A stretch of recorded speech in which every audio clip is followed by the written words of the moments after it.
আপনারা শুনছেন নীল উল্কি। Doctor মরিসের underground secret ল্যাবে ঢুকে দেখলাম সেটা একটা অঢেল টাকা খরচ করে সাজানো অদ্ভুত সুন্দর ল্যাব। মডার্ন সব ইনস্ট্রুমেন্ট তো আছেই, তাছাড়া বিশাল জায়গা জুড়ে গোটা ল্যাবটা আন্ডারগ্রাউন্ড ফ্লোরে যে এতটা স্পেস বার করে এত সুন্দর করে একটা ল্যাব তৈরি করা হয়েছে সেখানে ভাবাই যায় না। অন্য সময় হলে ডক্টর মরিসের সেই সিক্রেট ল্যাবে ঢুকতে পেরে আমার নিজেকে খুব ভাগ্যবান মনে হতো। শুনেছিলাম মাত্র 3 বা 4 জন ওই ল্যাবে যাওয়ার অনুমতি পেয়েছিল। ওটাই ছিল সেই ল্যাব যেখানে নাকি উনি ওনার রিসার্চের মূল কাজটা চালাতেন। সেই রিসার্চ এতটাই সিক্রেট যে তার টপিক পর্যন্ত আমরা কেউ জানতে পারি না। সেই ল্যাবে সেদিন উনি আমায় নিয়ে গেলেন, কিন্তু আমার মানসিক অবস্থা তখন বিপর্যস্ত। ভয়ে হাত পা ঠান্ডা হয়ে অবশ হয়ে আসছে। আমি শুধু আকাশ পাতাল ভাবতে লাগলাম, তিনি কেন সেদিনই ওনার সেই সিক্রেট ল্যাবে আমাকে নিয়ে এলেন। নিয়ে আসার কারণটা যে কি সাংঘাতিক, কি ভয়ঙ্কর, তা ঘুণাক্ষরেও তখনও কল্পনা করতে পারিনি। তিনি আমায় সঙ্গে করে নিয়ে ল্যাবের প্রতিটা জিনিস ঘুরে ঘুরে দেখাতে লাগলেন। কত নতুন নতুন ইনস্ট্রুমেন্টস দেখলাম, সেগুলোর অ্যাক্টিভিটিস উনি আমায় বুঝিয়ে দিচ্ছিলেন। সেই লোকটার তখন সম্পূর্ণ আলাদা রূপ। সেই লোকটা যে আগের দিন রাতে ওই রকম ভয়ঙ্কর হয়ে উঠেছিল, বা কিছুক্ষণ আগেই মনে হচ্ছিল যে শুধু দুচোখের দৃষ্টিতেই আমাকে জ্যান্ত পুড়িয়ে মেরে ফেলবে, তার সাথে এই মানুষটার কোনো মিল নেই। গোটা ল্যাবটা ঘুরে দেখানোর সময় মুখে লেগেছিল সেই চেনা হাসি, যা আমরা সবসময় দেখতে অভ্যস্ত। সেই একই হিপনোটাইজিং ভয়েস। সমস্ত ল্যাবটা ঘুরিয়ে দেখাতে দেখাতে তিনি তার বিভিন্ন রিসার্চ এক্সপিরিয়েন্সও শেয়ার করতে লাগলেন। আমি সেসব শুনতে শুনতে ভুলেই গেলাম যে কিছুক্ষণ আগেই আমার হার্টবিট বন্ধ হতে চলেছিল প্রায়। পুরোটা দেখানো হতে তিনি আমাকে একটা মাঝারি আকারের চেম্বারের মধ্যে নিয়ে গেলেন। ভেতরে ঢুকে দেখলাম প্রচুর আয়তকার কাঁচের বাক্সের মধ্যে কি সব যেন কিলবিল করছে, ছোট ছোট পোকার মতো। কাছে গিয়ে দেখতে গাটা গুলিয়ে উঠল। এক একটা বাক্সে অজস্র ছোট ছোট মাকড়সা। একেবারে বিশ্রী দৃশ্য। মাকড়সা জিনিসটা আমি একেবারেই পছন্দ করি না। ওইটুকু প্রাণীর 8টা পা। বাক্সগুলোর এক একটায় অজস্র মাকড়সা 8টা করে পা নিয়ে কিলবিল করে ঘুরে বেড়াচ্ছে। দেখেই গাটা শিরশির করে উঠে লোমগুলো খাড়া করে দাঁড়িয়ে পড়ল। কিছু একটা জিজ্ঞেস করব ভেবে পিছন ফিরে ডক্টর মরিসের দিকে তাকিয়ে দেখি তার মুখে আবার সেই ক্রূর হাসিটা ফুটে উঠেছে। মুখের প্রতিটা রেখায় শয়তানি ধূর্তামির ছাপ স্পষ্ট। আমার সাথে চোখাচোখি হতেই বলে উঠলেন, এইগুলোই আমার সেই সিক্রেট ল্যাবের model organism, banana spider. Scientific name Phoneutria species. এটা পৃথিবীর সব স্পাইডার স্পিসিসের মধ্যে সবচেয়ে পয়জনাস স্পিসিস বলে মনে করা হয়। একটু মুচকি হেসে বললেন, মানুষের জন্য এদের বিষ ভীষণ রকম ক্ষতিকর। নিউরোটক্সিন ধরনের। Salivation, irregular heartbeat, severe breathing problem, এই ধরনের নার্ভাস সিস্টেম অ্যাফেক্টিং কমন সিমটমগুলো ছাড়াও এদের বিশেষ একটা স্পেশাল এফেক্ট রয়েছে পুরুষদের ওপর। Priapism, that means prolonged painful erection, eventually can cause impotence. তিনি সেই চেম্বারটার সব লাইটগুলো অফ করে দিলেন। শুধু যে কাঁচের বাক্সগুলোর মধ্যে মাকড়সাগুলো রয়েছে সেগুলোর ওপরে কিছু ডিম লাইট জ্বলার জন্য সেগুলোকে দেখা যাচ্ছিল। ডিম লাইটের নিচে মাকড়সাগুলোর কিলবিল করা দেখে আমার তখন শরীরের সব লোম খাড়া হয়ে দাঁড়িয়ে পড়েছে। ডক্টর মরিস আমাকে ধরে একটা চেয়ারে বসালেন। নিজে চেয়ারের হ্যান্ডেলের উপরে দুটো হাত দিয়ে ধরে আমার সামনাসামনি দাঁড়ালেন। চোখ দুটো চিকচিক করছে আক্রোশে। একটা নিঃশব্দ হাসি ফুটে উঠল ওনার মুখে। অন্ধকারের মধ্যে ফুটে রয়েছে শুধু কটা সাদা দাঁত। মুখ, চোখ, শরীরের সব অংশ অন্ধকারে মিশে গেছে। আমার মনে হতে লাগলো যেন ওনার উপরের ক্যানাইন দাঁত দুটো বেরিয়ে চলে আসবে মুখের ভেতর থেকে। শুধু একজনের মুখের হাসি যে অন্য কারো হৃৎস্পন্দন থামিয়ে দেওয়ার ক্ষমতা রাখে, সেটা ওনার হাসি না দেখলে আমার ধারণার বাইরে থাকত। ঠান্ডা হিসহিসে গলায় প্রায় সুর করে উনি বলে চললেন, এখন তুমি যেখানে বসে আছো সেখানে প্রায় 14 থেকে 15,000 ব্যানানা স্পাইডার রয়েছে গ্লাস কন্টেনারের মধ্যে। তুমি কি জানো এদের বিষের LD50 ভ্যালু মাত্র 134 মাইক্রোগ্রাম পার কেজি? তাহলেই বুঝে নাও তুমি আমার কাছে তোমার প্রজেক্টের কাজে এসেছ। ভুলে যেও না যেন। আমি তোমাকে ল্যাব ক্লিয়ারেন্স না দিলে তুমি এখান থেকে কেন, এই দেশ থেকেও কখনো নিজের দেশে ফিরে যেতে পারবে না, সেটা মনে রেখো। এই বলে উনি আমার সামনে থেকে সরে গিয়ে একটা ড্রয়ার খুললেন। সেখান থেকে কিছু একটা বার করে নিয়ে এলেন। অন্ধকারে বুঝতে পারলাম না জিনিসটা কি। এরপরে যখন ঠান্ডা ধাতব নলটা সরাসরি আমার কপালের মাঝখানে ঠেকালেন, তখন বুঝতে বাকি রইল না সেটা আসলে কি।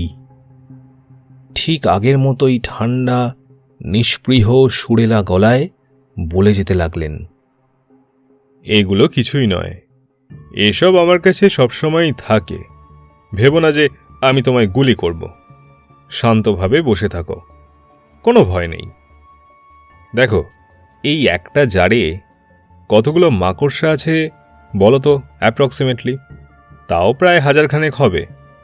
এইবার ভাবো, তুমি এখানে এইভাবে বসেই রইলে, আর আমি বাইরে বেরিয়ে যাওয়ার আগে গুলি করে একটা গ্লাস কন্টেনার গুঁড়িয়ে দিলাম। তাহলে কি হবে বলো তো? শেষের দিকে ভীষণ মিহি আর সুরেলা হয়ে এলো তাঁর গলা। বন্দুকের ধাতব নলটা দিয়ে তিনি আমার ঘামে ভেজা চুলগুলো কপাল থেকে তুলে দিয়ে বললেন, বুঝেছ তো সোনা ছেলে? এই তো, বেশ বুদ্ধি হয়েছে। কি সুন্দর বুঝে গেলে। এইবার এখানে চুপটি করে বসে থাকবে। ভয় নেই, আমি কোনো কাঁচের কন্টেনার ফাটাবো না। তুমি বসে থাকো, আমি এখান থেকে বেরিয়ে গিয়ে রুমটা বাইরে থেকে লক করে দেব।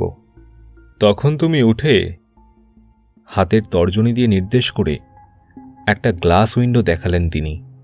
বললেন, ওই যে গ্লাস উইন্ডোটা, ওখানে চোখ রাখলে একটা ম্যাজিক দেখতে পাবে। একটু ছোট্ট করে বলে দিই তোমায়, এই যে মাকড়সা দেখছো এত, এদের বিষ আমি সংগ্রহ করি।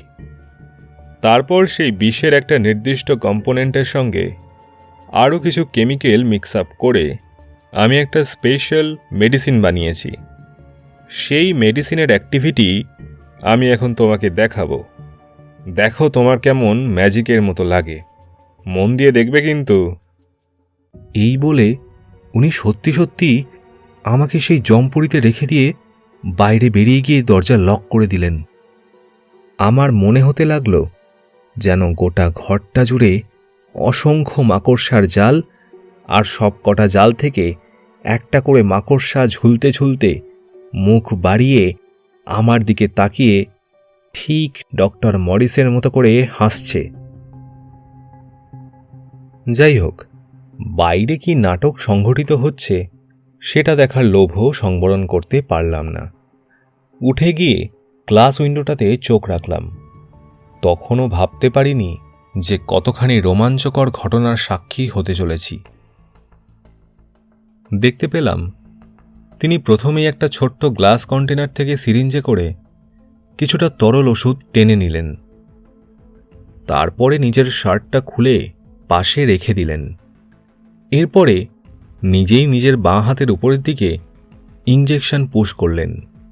বোধহয় ওষুধটা শরীরে ঢোকার সঙ্গে সঙ্গে কিছু রিয়াকশন হলো। অল্প সময় তিনি স্থির হয়ে চোখ বন্ধ করে রইলেন। তারপরে গিয়ে একটা সুইচ টিপলেন। আর তারপরে যা দেখলাম তা আমার শ্বাস রুদ্ধ করে দিল প্রায়। দেখলাম অলিভিয়া এসে ডক্টর মরিসের সামনে দাঁড়ালো। এরপর ডক্টর মরিস এক এক করে তার পোশাকগুলো খুলতে লাগলেন। আবার তার সেই লোমে ভর্তি শরীরটা আমি দেখতে পেলাম।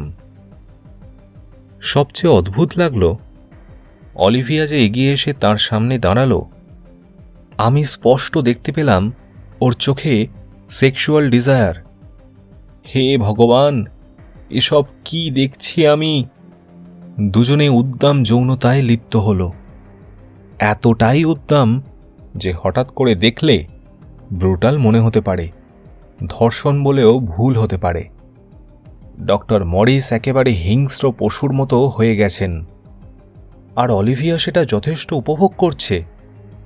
ঠিক এই কারণেই আমি গত রাতে এই একই দৃশ্য ধর্ষণ বলে ভুল করেছিলাম। অলিভিয়া তবে স্বেচ্ছায় এই ভাল্লুক দর্শন লোকটার সঙ্গে যৌনতায় লিপ্ত হয়? আমার মাথা ঝিমঝিম করতে লাগল, শরীর থেকে শীতল স্রোত বইতে লাগল। আর দেখতে পারলাম না। এগিয়ে গিয়ে চেয়ারের ওপরে বসে দরদর করে ঘামতে লাগলাম। এও সম্ভব? মাথা গুলিয়ে যাচ্ছে যে। আরও একটা ভয়ের ব্যাপার হলো, এই যৌনক্রিয়া শেষ হয়ে গেলে রাক্ষসটা ফিরে এসে ঠিক কী করবে? আমাকে কি শুধুই এই দৃশ্য দেখানোর জন্য জমালয় বন্ধ করে গেছে, নাকি শয়তানটার মাথায় আরও কিছু দুর্বুদ্ধি রয়েছে তা কে বলতে পারে। তবে এটা স্বীকার করতেই হয় যে এই লোকটার রিসার্চ ওয়ার্ক সত্যিই অনবদ্য। যে লোকটা ইরেকটাইল ডিসফাংশনের শিকার, সে যে এইভাবে উদ্দাম হয়ে উঠতে পারে তা সত্যি চোখে না দেখলে বিশ্বাস করা যায় না। বেশ কিছুক্ষণ পরে ডক্টর মরিস এসে বাইরে থেকে দরজার লক খুলে ভেতরে ঢুকলেন। তারপর আমার চোখ আবার বেঁধে দিয়ে সিক্রেট ল্যাব থেকে আমাকে বার করে ওনার নিজের পার্সোনাল চেম্বারে নিয়ে এলেন। চোখের বাঁধন খুলে দিয়ে চেয়ারে বসতে বললেন। নিজে চেয়ারে বসে আমার দিকে তাকিয়ে হাসলেন। শয়তানি আর ধূর্ততার কারণে চোখ দুটো ছোট হয়ে গেছে। অদ্ভুত একটা শব্দ করে হাসতে লাগলেন আমার দিকে তাকিয়ে। হাসির তালে শরীরটা কাঁপতে লাগল। বললেন, বলো এবার কেমন লাগলো ম্যাজিক? আমি নিরুত্তর হয়ে বসে রইলাম। উনি খুব সম্ভবত আমার কাছে কোনো উত্তর আশাও করেননি, তাই বলে চললেন, এইটাই আমার সিক্রেট প্রজেক্ট, যা তুমি আজ জানলে। তুমি ছাড়া মাত্র দুজন জানেই প্রজেক্টের ব্যাপারে, অলিভিয়া আর ডক্টর গ্রাহাম, মানে অলিভিয়ার হাজব্যান্ড। উনি আমার সঙ্গে কোলাবোরেশনে এই সিক্রেট প্রজেক্টে কাজ করছেন। পুওর ফেলো, বলে দাঁত বার করে হি হি করে হাসলেন। লোকটা জানেও না যে আমি আমার প্রজেক্টের প্রোডাক্টের অ্যাক্টিভিটি ওর ওয়াইফের উপরেই নিজের সেক্সুয়াল অ্যাক্টিভিটির ইমপ্রুভমেন্ট দেখে নিয়ে স্টাডি করছি। আর অলিভিয়া, বলে আরও এক দফা হেসে নিয়ে বললেন, সাধে কি আর মেয়েদের বোকা বলে? তার নিজের উপর খুব কনফিডেন্স। সে ভাবে আমি তার প্রেমে পাগল। আমার আর কি, আমার ফিজিক্যাল স্যাটিসফ্যাকশনও হয়, আবার প্রোডাক্টের অ্যাক্টিভিটিও স্টাডি করা হয়ে যায়। এই বলে আবার গোটা শরীর দুলিয়ে হাসতে লাগলেন। হাসি থামতে আবার সেই ঠান্ডা সুরেলা গলায় বললেন, যাও এবার মন দিয়ে নিজের কাজে লেগে পড়ো। আর হ্যাঁ, মনে মনে ঠিক করে নাও যে কাল রাত থেকে আরম্ভ করে আজ পর্যন্ত যা যা দেখেছ সেসব তুমি কাউকে বলবে কিনা। বনানীকে বলবে নাকি? মাকড়সাগুলোর কথা মনে আছে তো? বেশি লাগবে না, কয়েকটাই যথেষ্ট। বলে নিঃশব্দে হাসতে হাসতে আমাকে বললেন, যাও যাও নিজের কাজ করো গিয়ে। সেদিন যে আমি জীবিত অবস্থায় অক্ষত দেহে ওনার চেম্বার থেকে বেরিয়ে এসেছিলাম, সেটাই আজ এতগুলো বছর পরেও অবিশ্বাস্য বলে মনে হয়। বলাই বাহুল্য, সেই ঘটনার কথা আমি কাউকেই বলতে পারিনি। বলার মতো কেউ ছিলও না। একমাত্র আপন বলতে বনানী। তাকে এইসব শোনানোর অর্থ নিজের সঙ্গে সঙ্গে তার জীবনটাও বিপদগ্রস্ত করে তোলা। কিন্তু সেই ঘটনার ঠিক পরের দিন থেকেই আরও একটা অদ্ভুত ঘটনা ঘটল। অলিভিয়া ল্যাবে আসা বন্ধ করে দিল। দিন কয়েকের মধ্যে শুনলাম যে সে নাকি নিজের ঘর থেকেও মিসিং। সে কারণে তার husband doctor Graham missing diary করেছেন। যেহেতু সে আমাদের সহকর্মী, তাই পুলিশ এসে আমাদের প্রত্যেকের সঙ্গে আলাদাভাবে কথা বলে গেল। যে পুলিশ অফিসার এসেছিলেন নাম ওয়াটসন। প্রত্যেককে আলাদা করে বাকি সকলের অনুপস্থিতিতে প্রশ্ন করা হলো। তাই প্রশ্নোত্তর পর্ব কিছু শুনতে পেলাম না। শুধু রবার্টকে যখন জিজ্ঞাসাবাদ করা চলছিল, তখনও মাঝে মাঝেই বেশ উত্তেজিত হয়ে জোরে কথা বলে উঠছিল। দু একটা কথা আমরা বাইরে থেকেও শুনতে পাচ্ছিলাম। তবে বাকিদের কি জিজ্ঞাসা করলো জানতে না পারলেও আমাকে করা প্রশ্নগুলো অফিসার সবকটাই বনানীকেও করেছিলেন। কাজেই ধরে নেওয়া যায় যে মোটামুটি একটু এদিক ওদিক ছাড়া ঘুরিয়ে ফিরিয়ে প্রত্যেককে একই প্রশ্ন করেছেন। অলিভিয়ার সঙ্গে আমার এবং ল্যাবের বাকি সকলের কেমন সম্পর্ক, তাকে আমার কেমন মনে হয়, কোনো বিশেষ সম্পর্ক আছে কিনা, তার সম্পর্কে কোনো বিশেষ তথ্য দিতে পারবো কিনা, সে নিজে থেকে কোথাও গিয়ে থাকলে কোথায় যেতে পারে, এবং সবশেষে তাকে আমি শেষ কোথায়, কখন, কিভাবে দেখেছি। শেষ প্রশ্নটার উত্তর দিতে গলদঘর্ম অবস্থা হয়েছিল। কারণ ডক্টর মরিসের সঙ্গে ওইভাবে তাকে সিক্রেট ল্যাবে দেখার পর আর আমার কিছু মনে পড়ছিল না। সে যে আদৌ ল্যাবে ছিল কিনা, ওই ঘটনার পর সেটাও বেমালুম ভুলে গেছিলাম। আসলে আমি নিতান্তই ছাপোষা, ভীতু, নিরীহ গোছের একজন বাঙালি। অভিজ্ঞতা বলতে শুধুই 4টে পুঁথিগত বিদ্যা। তার মধ্যে এইসব ঘটনা আমার মাথার মধ্যে স্বাভাবিক চিন্তাভাবনা করার শক্তি বিলুপ্ত করে দিয়েছিল। সেদিন অফিসার আমার ভয় পাওয়া আর ঘেমে নিয়ে একাকার অবস্থা দেখে বুঝতেই পেরেছিলেন যে হয় আমি মিথ্যে বলছি, নয় সত্যি লুকোচ্ছি। তাই সেদিন আমায় জানিয়েই দিয়েছিলেন যে আমার সাথে আবার ওনার দেখা হওয়া একরকম নিশ্চিত, আর সেবার যেন আমি মন ঠিক করেই রাখি সবকিছু ওনাকে খুলে বলার জন্য। আমি যে আরও কিছু তথ্য জানি সে কথা অবশ্য একদম অস্বীকার করেছিলাম, কিন্তু তাতে তেমন জোর ছিল না। মিথ্যা বলার ক্ষেত্রে আমি খুব কাঁচা অভিনেতা আজীবন। সেসব নিয়ে ভাবতে ভাবতে উত্তেজনায় মাথাটা অসাড় হয়ে এলো।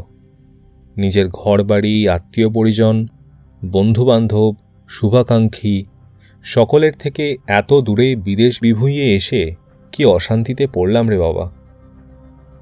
চারিদিকে যাকেই দেখি শত্রু বলে মনে হয়, শুধু এক বনানীকে ছাড়া। সেদিন আর উত্তেজনা চেপে রাখতে না পেরে ল্যাবের মধ্যেই বনানীকে সব ঘটনা বলেই ফেলেছিলাম আর একটু হলে। এমনিতেও বনানীর কাছে কিছু লুকিয়ে রাখার উপায়ও ছিল না আমার। মেয়েটার একটা অদ্ভুত ক্ষমতা ছিল। ও ঠিক ধরে ফেলত যে আমি ওর কাছে কিছু লুকিয়ে রাখছি। আর তার উপর আবার সেদিন রাতের সেই ঘটনার পরে আমি ভীষণ উত্তেজিত অবস্থায় যেহেতু মাথা ঠিক না রাখতে পেরে ওর ফ্ল্যাটেই চলে গেছিলাম, কিন্তু কিসের জন্য যে অতখানি ভয় পেয়েছিলাম সেটা ওকে বলিনি। তাই সেদিন থেকেই স্বাভাবিকভাবেই ও সেই ব্যাপারটা নিয়ে খুব উদ্গ্রীব হয়েছিল।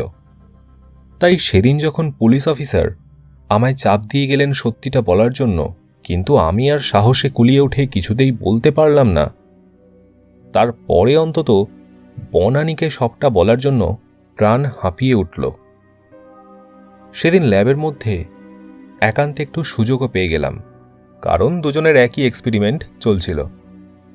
তাই আমরা দুজনে একই রুমে ছিলাম, বাকিরা কেউ সেখানে ছিলও না। আমি কিছুটা সূচনা করেও ফেলেছিলাম। হঠাৎ করে বাইরে থেকে একটা খুট করে শব্দ এলো। শব্দটা পেয়েই যেন সম্বিত ফিরে পেলাম।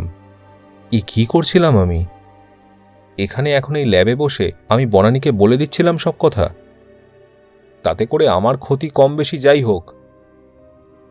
বনানীকেও যে সেই সম্ভাবনার সঙ্গে জড়িয়ে ফেলেছিলাম আরেকটু হলেই। কথায় বলে দেওয়ালেরও কান আছে, আর তার ফল যে কি মারাত্মক হতে পারে অচিরেই সে প্রমাণ পেয়ে গেলাম সেদিনই। সন্ধ্যা হওয়ার আগেই সেদিন আমার আর বনানীর দুজনেরই কাজ শেষ হয়ে গেছিল, তাই একসাথে ফ্ল্যাটের দিকে ফিরছিলাম। আমরা সবসময় একজনের কাজ শেষ হয়ে গেলেও অন্যজনের জন্য অপেক্ষা করে থাকতাম, তারপরে একসঙ্গেই প্রতিদিন ফিরতাম। সেদিন যেহেতু আমরা তাড়াতাড়ি ল্যাব থেকে বেরোতে পেরেছিলাম, তাই একটু ঘুরে বেরিয়ে ফ্ল্যাটে ফিরে যাওয়ার সুযোগও ছিল। কিন্তু সেদিন মানসিকভাবে বিধ্বস্ত হয়েছিলাম যে আর সেসব কথা মাথায় আসেনি। সারাদিন কাজের টেনশন, তার মধ্যে এইসব। মাথাটাই না খারাপ হয়ে যায় এইসব ভাবতে ভাবতেই চলেছি। বনানী যে সাথে রয়েছে, ওর সঙ্গে যে অন্তত দুটো কথা বলা উচিত সেটাও বেমালুম ভুলে গেছিলাম। ফ্ল্যাটের কাছাকাছি চলে এসেছি প্রায়। হঠাৎ পিছন থেকে কেউ নাকে একটা রুমাল চেপে ধরল। তারপরে আর কিছু মনে নেই, সব তখনকার মতো অন্ধকার হয়ে গেল। যখন জ্ঞান ফিরল, দেখলাম রাস্তার ধারে একটা অন্ধকার মতো জায়গায় পড়ে রয়েছি। রাত্রি হয়ে গেছে বুঝলাম, কত রাত বুঝতে পারলাম না। মাথাটা ঝিমঝিম করছিল। উঠে বসলাম। মনে পড়ল যখন জ্ঞান হারাই তখন সঙ্গে বনানী ছিল। সর্বনাশ, কোথায় ও? কিছু হলো না তোর? ও ঠিক আছে তো? তাড়াতাড়ি করে উঠতে গিয়ে বার দুয়েক মাথা ঘুরে পড়ে গেলাম, কিন্তু তারপরে জোর করে উঠে দাঁড়িয়ে শরীরের সবটুকু চেতনা এক জায়গায় করে পা দুটোকে জোর করে টেনে নিয়ে চললাম। প্রথমে অবশ্যই ওর ফ্ল্যাটের উদ্দেশ্যেই যাওয়া উচিত, একদম কাছেই ছিলাম, তবু ওইটুকু রাস্তাই যেন মাইল খানেক মনে হচ্ছিল। বারবার ঈশ্বরের কাছে প্রার্থনা করতে করতে যাচ্ছিলাম যেন বনানীকে সুরক্ষিতভাবে ওর ফ্ল্যাটে দেখতে পাই। কিন্তু সেদিন ঈশ্বর আমার কোনো কথাই শোনেননি। ওর ফ্ল্যাটে গিয়ে দেখলাম ফ্ল্যাটের দরজাটা শুধুমাত্র ভেজানো রয়েছে, ভেতর থেকে লক করা নেই। বুকটা দুরু দুরু করে উঠল। দরজা খুলে দেখি ভেতরটা সম্পূর্ণ অন্ধকার, একটা লাইটও জ্বলছে না। আমার তখন পাগলের মতো অবস্থা। বেডরুম, কিচেন, ওয়াশরুম সব জায়গায় লাইট জ্বেলে ওকে বারবার চিৎকার করে ডাকতে লাগলাম। কোথাও কোনো সাড়া পেলাম না। ভয়ে তখন আমার হাত পা ঠান্ডা হয়ে গেছে, বুক ফেটে কান্না বেরিয়ে আসতে চাইছিল। বনানী কি তবে আমার কারণে বড় কোনো বিপদে পড়ল? কি কুক্ষণে এখানে এসেছিলাম প্রজেক্টের কাজে ভাবতে আরম্ভ করলাম। ফ্ল্যাটে যখন নেই তখন আমার কি করা উচিত? মনে হলো অবশ্যই পুলিশের কাছে যাওয়া উচিত। বেরোতে যাব, হঠাৎ কোথা থেকে যেন খুব ক্ষীণ গোঙানির মতো আওয়াজ এলো। ভালো করে কান পেতে শুনে শব্দটা অনুসরণ করে গিয়ে দেখলাম বিছানার সঙ্গে দেওয়ালের মধ্যে যেটুকু ফাঁক রয়েছে সেইটুকু ফাঁকের মধ্যে বনানীকে হাত পা মুখ বেঁধে ফেলে রাখা হয়েছে। সেখান থেকে বার করে এনে বাঁধনগুলো খুলে দিলাম। মুখ হাঁ করে অনেকক্ষণ ধরে শ্বাস নিল। দেখলাম ওর মুখে হাতে অনেক জায়গায় কালশিটের মতো দাগ হয়ে রয়েছে। গলার মধ্যে দলা পাকিয়ে উঠল বাষ্প। এ কি অবস্থা করেছে বনানীর? কে করলো? কেনই বা করলো? ওর কি তবে আমার জন্যই এই অবস্থা? ওর মুখে চোখে জল দিয়ে ধুইয়ে দিয়ে ওকে জল খাওয়ালাম। কিছুটা দুধ গরম করে নিয়ে এসে খেতে বললাম। প্রথমে খেতে না চাইলেও পরে খেয়ে নিল। একটু ধাতস্থ হতে জিজ্ঞাসা করলাম, ঠিক কি হয়েছিল। ও বলল মাস্ক পরা কেউ ওর মুখটা শক্ত করে কাপড়ে বেঁধে দিয়ে ওর ফ্ল্যাটের সামনে এসে নাকি ফ্ল্যাটের লক খুলতে বলে। লোকটার হাতে ছিল লোডেড গান, পিছন থেকে ওর পিঠে ঠেকানো ছিল সেটা। লক খোলা হতে ফ্ল্যাটের ভেতরে ঢুকে লোকটা বিকৃত স্বরে জানতে চায় ও অলিভিয়ার ব্যাপারে সিক্রেট কিছু জানে কিনা, কারোর কাছে কিছু শুনেছে কিনা। ও যত অস্বীকার করতে থাকে তত লোকটা ওকে এলোপাথারি চড় ঘুষি মারতে থাকে। শেষে বেশ কিছুক্ষণ ধরে অনেক শারীরিক অত্যাচার করার পরে, তাছাড়া লোডেড গান সামনে বাগিয়ে ধরে থেকেও যখন কিছুই জানতে পারে না, তখন হয়তো লোকটা বুঝতে পারে যে ও সত্যি কিছু জানে না। সেটা বুঝতে পারার পরে ওকে ওইভাবে অমানুষের মতো বেঁধে বিছানা আর দেওয়ালের ফাঁকের মধ্যে ওইভাবে ফেলে দিয়ে চলে গেছে। আর পারছিলাম না। পুরুষ হলেই কি সবসময় ভেতরে ডুকরে ওঠা কান্নার বেগ যেভাবে হোক চেপে রাখতে হবে? আমি সেদিন পারিনি। বনানীকে বুকে চেপে ধরে কেঁদে ফেলেছিলাম। কান্নার কারণ অবশ্য কষ্টের চেয়েও বেশি ছিল উৎকণ্ঠা। এতদিন উৎকণ্ঠা নিজের জন্যই হচ্ছিল, সেদিন থেকে ওর জন্য আরম্ভ হলো। তবে যে এসেছিল সে যে ল্যাবেরই কেউ সেটা ধারণা করতে পারলাম। ও যে সেটা ধারণা করেছে সেটা বুঝতে পারলাম, কিন্তু ও আমার সঙ্গে সে ব্যাপারে কোনো আলোচনা করল না। আসলে ও হয়তো খুব ভালো করেই বুঝতে পেরেছিল আমি হয়তো কোনো বিপদে পড়তে চলেছিলাম। সেই ভয়ে মেয়েটা আমায় সর্বশক্তি দিয়ে জড়িয়ে ধরে কাঁপতে লাগলো। ও সবসময় যতটা না নিজেকে নিয়ে চিন্তা করত, তার চেয়ে বেশি আমাকে নিয়ে দুশ্চিন্তা করত। অজানা আতঙ্ক আমাদের চারিদিক থেকে ঘিরে ধরল। কখন যে কার উপরে কোন বিপদের খাঁড়া নেমে আসে কে জানে। অলিভিয়ার নিরুদ্দেশ হয়ে যাওয়ার ঘটনাটার যে শেষ পর্যন্ত কি সাংঘাতিক পরিণতি হতে চলেছে তা আমরা কেউই দুঃস্বপ্নেও ভাবতে পারিনি। সিলেটে বঙ্গবন্ধু হাইটেক পার্কের নির্মাণ কাজ 15 দিনের মাথায় শেষ হওয়ার অচৈতন্য দেহটা রাস্তার ঝোপের ধারে পড়েছিল। ঠিক যেভাবে একের পর এক পর্নস্টারকে অপহরণ করার পর পাওয়া যাচ্ছিল, 17 সালের 28 জানুয়ারি শুরু হয় পরিকল্পনা। হসপিটালে অ্যাডমিট করা হতে মেডিকেল টেস্টের পর জানা যায় যে ওকেও দিন 15 ধরে সমানে ধর্ষণ করা হয়েছে। জ্ঞান ফিরে আসতে ও নিজেও ঘটনার কথা জানায়। সেই একই রোমশ বনমানুষের কথা উঠে আসে যে ওকে দিনের পর দিন ধরে ধর্ষণ করে গেছে। তাছাড়াও আর যা যা বলে সবই আগের আক্রান্তদের দেওয়া বর্ণনার সঙ্গে হুবহু মিলে যায়। এ কিভাবে সম্ভব? যা কিনা এতদিন শুধুমাত্র বিগত যৌবনা পর্নস্টারদের মধ্যেই সীমাবদ্ধ ছিল, তা হঠাৎ করে আমাদের ল্যাব ফেলোর সঙ্গে কিভাবে ঘটতে পারে? সম্পূর্ণ ঘটনা জানার পর গায়ে কাঁটা দিয়ে উঠল। আমার ষষ্ঠেন্দ্রিয় যেন আমাকে বারবার করে সজাগ করে দিচ্ছিল। এ কোন গভীর রহস্যের মধ্যে আমরা সকলে জড়িয়ে পড়ছি? এর শেষ কোথায়? এর পরের লক্ষ্য কে? ওই ভয়ঙ্কর রহস্যময় ধর্ষক তখনও পর্যন্ত মোট 17 জনকে ধর্ষণ করেছিল। Olivia was the 17 victim. কেটে গেল আরও মাসখানেক। এর মধ্যে অলিভিয়া ল্যাবে আসেনি। ও একটা ভীষণ রকম ট্রমার মধ্যে দিন কাটাচ্ছিল। আমরা সকলেই ওর বাড়িতে গিয়ে ওকে দেখে এসেছিলাম। বেচারার অবস্থা দেখে সত্যি খুব কষ্ট পেয়েছিলাম। ওই সুন্দরী মেয়েটা একেবারে শুকিয়ে নেতিয়ে পড়েছে, মুখ চোখ বসে গিয়ে কালি বর্ণ, চোখ দুটো কোটরে ঢুকে গেছে। গোটা শরীরের যেটুকু উন্মুক্ত অংশ সেইটুকুতেই যা অত্যাচারের চিহ্ন তখনও বর্তমান ছিল, তাতেই বোঝা যায় যে মেয়েটা কি অপরিসীম কষ্ট সহ্য করেছে প্রায় 14-15 দিন ধরে। ভীত সন্ত্রস্ত হয়ে রয়েছে। চাউনি দেখে মনে হয় যেন সকলকেই সন্দেহ করছে। কাউকেই বিশ্বাস করতে পারছে না।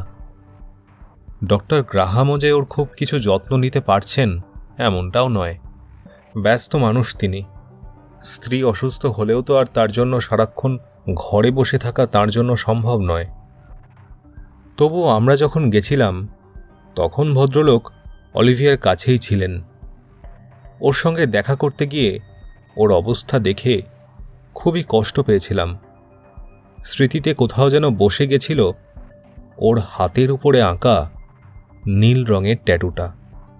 একটা বাদুড়ের ট্যাটু। ছোট হলেও কেমন যেন গায়ে কাঁটা দিয়েছিল ট্যাটুটা দেখে। ট্যাটুর সঙ্গে সম্পর্কিত কোনো গল্প নিশ্চয়ই ছিল, যেটা অলিভিয়া আমাদের বলেনি। জগতে কোনো কিছুর অভাবেই কিছু আটকে থাকে না। অলিভিয়া যে আমাদের ল্যাবে আসছে না, তার জন্য ল্যাবের কাজ থেমে থাকল না। তবে ডক্টর মরিস যে সবসময় বেশ তিরিক্ষি মেজাজে থাকতেন, সেটা শুধু আমিই নয়, ল্যাবের বাকিরাও দিব্যি বুঝতে পারছিল। অলিভিয়ার ঘটনাটা ঘটার ঠিক মাসখানেক পরের একটা দিনের ঘটনা। সেদিন আমার আর বনানীর দুজনেরই একটা এক্সপেরিমেন্ট চলছিল এনজাইম অ্যাক্টিভিটির উপরে। সেটা গোটা রাতব্যাপী এক্সপেরিমেন্ট ছিল। টাইম টু টাইম ডেটা কালেকশনের ব্যাপার ছিল। তাই সেদিন ল্যাবে শুধু আমরা দুজন রাতে রয়ে গেছিলাম, আর কেউ ছিল না। কাজের চাপে আর বিভিন্ন টেনশনে আমাদের মধ্যে রোম্যান্টিসিজম ব্যাপারটাই প্রায় মরে গেছিল। বাইরেও দেখা করা হতো না বিভিন্ন আশঙ্কার কারণে। কখন কি হয়ে যায় বলা মুশকিল। আর ল্যাবের কাজের চাপও ক্রমশ বাড়ছিল। সব মিলিয়ে আমরা দুজনে শুধুমাত্র একান্তে কাটানোর জন্য সময় বার করতেই পারতাম না। কাজের চাপে মানসিক তাগিদটাও মরে যাচ্ছিল। কিন্তু সেদিন ল্যাবে অনেক রাত পর্যন্ত শুধু আমরা দুজন, আর কেউ নেই। কাজের একটু চাপ ছিল বই কি, তবে এত কাছে দুজনের সহাবস্থান, আমরা দুজনেই দুজনের মানসিক অবস্থা অনুমান করতে পারছিলাম। চোরা চোখে দুজনে দুজনের দিকে তাকাচ্ছিলাম। সেই অনুভূতি আমাদের দুজনকেই এতটা আবিষ্ট করে ফেলেছিল যে অত কাছে থাকা সত্ত্বেও নিজেদের মধ্যে কোনো কথাই বলছিলাম না। শুধুমাত্র সেই গভীর অনুভূতির মধ্যে ডুবেছিলাম। নিজের অজান্তেই কখন যেন বনানীর খুব কাছে গিয়ে দাঁড়িয়েছিলাম। বনানী জানে সেটা, খুব ভালো করে জানে। ওর নিঃশ্বাস দ্রুত পড়ছে, আমি দেখতে পাচ্ছি। ওর বুকটা নিঃশ্বাসের তালে তালে দ্রুত ওঠানামা করছে। কিন্তু ও এমন ভাব করে রয়েছে যেন আমি যে ওর কাছে এসে দাঁড়িয়েছি সেটা যেন ও জানেই না। হঠাৎ করে কাজে খুব বেশি মনোযোগ দিয়েছে, কিন্তু আমি জানি, খুব ভালো করেই জানি, ওর মন এক ফোঁটাও তখন কাজে নেই। শুধু দুরু দুরু বুকে আমি কি করি তার অপেক্ষা করছে। আমি অল্প ডান পাশে ঘেঁষে ঠিক ওর পিঠের কাছে দাঁড়িয়েছিলাম। ও একবারও চোখ তুলছে না, ডেস্কে ঝুঁকে সমানে কাজ করে যাচ্ছে। পাছে একবারও চোখ তুললেই স্বীকার করে নিতে হয় আমার উপস্থিতি। আমি ওর ডান কাঁধে হাত রাখলাম। নিমেষেও কাঠের মতো নিশ্চল হয়ে গেল, কিন্তু ওর হৃদগতি বেড়ে গেল। আমি ওর পিঠে পড়ে থাকা চুলের গোছাটাকে বাঁ কাঁধের ওপাশ দিয়ে সামনে চালান করে দিলাম। সামনে ঝুঁকে পড়ে ওর ডান কাঁধের উপর আমার থুতনিটা রেখে ওর কানের লতির কাছটায় একবার ঠোঁট ছোঁয়ালাম। বুঝলাম ও ভালো লাগায় শিউরে উঠল। আঙুল দিয়ে আস্তে আস্তে করে ওর গালে ছোঁয়াতে ও চোখ বন্ধ করে ফেলল। বুঝলাম ওর শরীর একটু একটু করে অবশ হয়ে আসছে। ও একটা ল্যাব কোট বা হাউস কোট পরেছিল। আমি ওকে পিছন থেকে জড়িয়ে ধরে সেটার বাটনগুলো একটা একটা করে খুলে কোটটা ওর গা থেকে খুলে ফেললাম। ওর গালে কিছুক্ষণ ধরে গালটা ঘষতে দেখলাম ও ধীরে ধীরে প্রায় সম্পূর্ণ বিবশ হয়ে আসছে। ওকে তখন আমার দিকে ফেরালাম। চোখ দুটো বন্ধ করেই রয়েছে। বুকটা নিঃশ্বাসের তালে জোরে জোরে ওঠানামা করছে। বাঁ গালে হাত দিয়ে আস্তে করে ডাকলাম, বনা, তাকাবি না আমার দিকে? শুনে ধীরে ধীরে চোখ খুলে আমার দিকে তাকালো।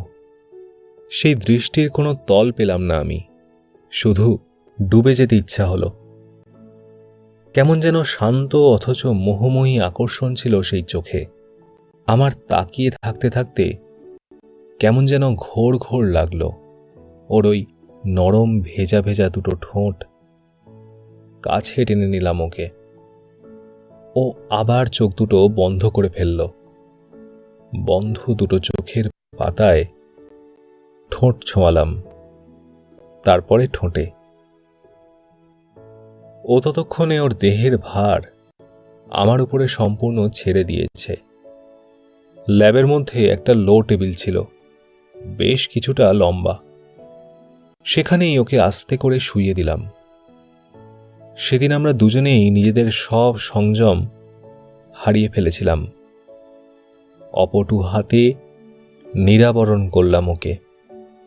খুব মৃদু একটা মন কেমন করা সুগন্ধ আসছিল ওর শরীর চুল থেকে। ও ভীষণ লজ্জা পাচ্ছিল বটে, তবে সম্পূর্ণ আত্মসমর্পণ করেছিল আমায়। হননের আড়ষ্টতা থাকুক, তবু বড় সুন্দর। আমারও একটু আড়ষ্টতা এলো। উঠে গিয়ে একেবারে কাছে জ্বলতে থাকা ব্রাইট লাইটগুলো অফ করে ঘরটাকে আলো আঁধারি করলাম। টি শার্টটা খুলে ফেলে ওর অবশ হয়ে পড়ে থাকা দুটো হাতের 10টা আঙুলের মধ্যে আমার আঙুলগুলো জড়িয়ে নিলাম। সে এক অভূতপূর্ব অনুভূতি, উন্মাদনা।